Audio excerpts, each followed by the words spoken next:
Greetings, Spirit Island fans! If you've seen my Sentinels videos, then you probably already know that I like good lore, and Spirit Island is no exception. So, gather around the campfire, or I guess the screen, and let me tell you a tale of the history of Spirit Island.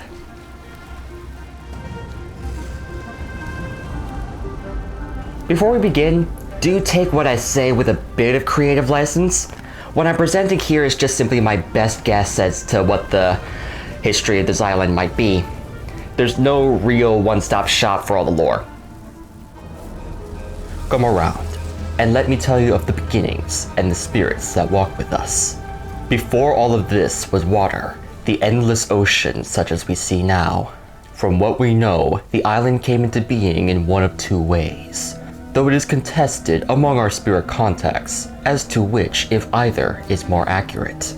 One accounting has the volcano spirit creating a landmass from rock and fire, to which the trees and grass would eventually grow from. The other accounting held that the serpent, which may be the oldest spirit of all those that dwell here, had curled up, wrapping in upon itself while floating in the water in order for them to sleep comfortably. And as the eons went by, rock and dirt and dust clung to their body, collecting little by little into the island we see now. And here, on this island, many spirits would take up residence. Spirits of fire and water, spirits of earth and air, spirits of growth and decay, spirits of the world in our minds and the world beyond death.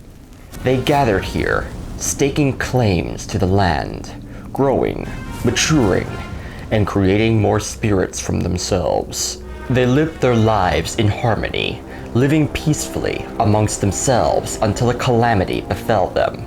However, it didn't come from some deadly storm or an alien spirit intent upon destroying the island. Instead, it came in the form of these small, short-lived material beings. They were our forefathers, the original Dahan. They sailed in from lands far away, of which such knowledge is lost to us.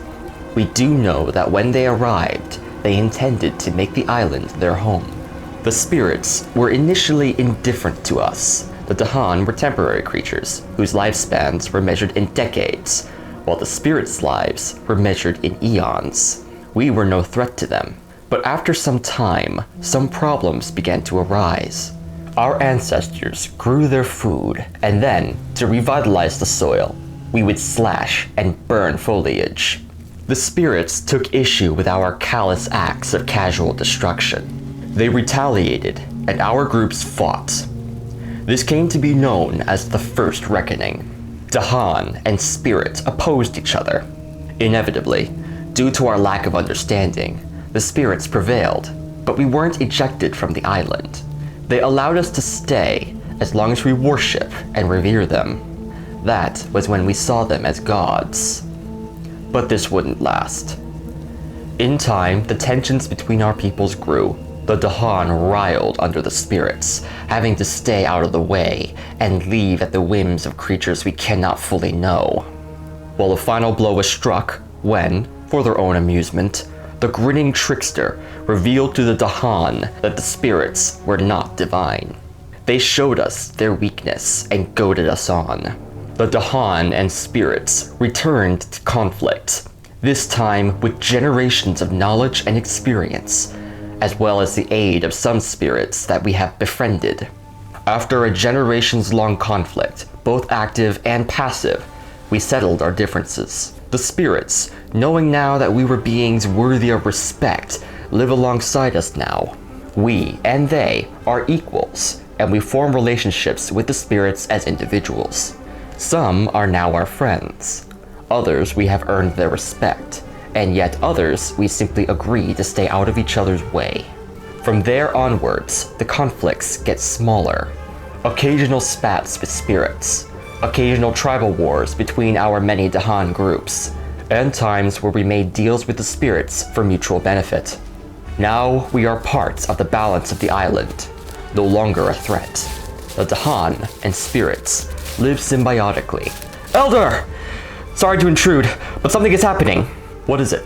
A messenger from the fishing village arrived. She says there are some far-off objects in the ocean. Is it a spirit? If they aren't like anything we've seen. She thinks they are boats, except huge and not of Dahan make. What? Settle down, everyone. I'll go and see these vessels. Look after the village while I'm gone. I'll be back in a few days. And the rest is what you know. From here, you're playing the game, and you're fighting the incursion of the invaders. First, they show up in smallish groups, which will account for, 1, there already being towns and cities on the island when you begin, and 2, that the spirits are ready. What happens now is essentially a regular game of Spirit Island. It is your job to protect the island again as the spirits and working with the Dahan. It is up to you to decide the lore going forward. However, there are some things that I can infer though. The core game has spirits already living in that sweet spot, where they are large enough to affect things, but not so large that their sense of time prevents them from helping. But the 2 major expansions so far seem to treat things as if an additional wave has hit the island after you repelled the first wave, prompting older, larger, and meaner spirits to act. And that, my friends, is a brief history of Spirit Island. I might go into more lore stuff in the future, but for now, take care, friends.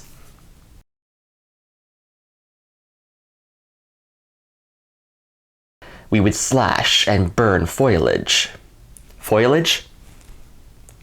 They had aluminum foil back then? Ruin has come to our family.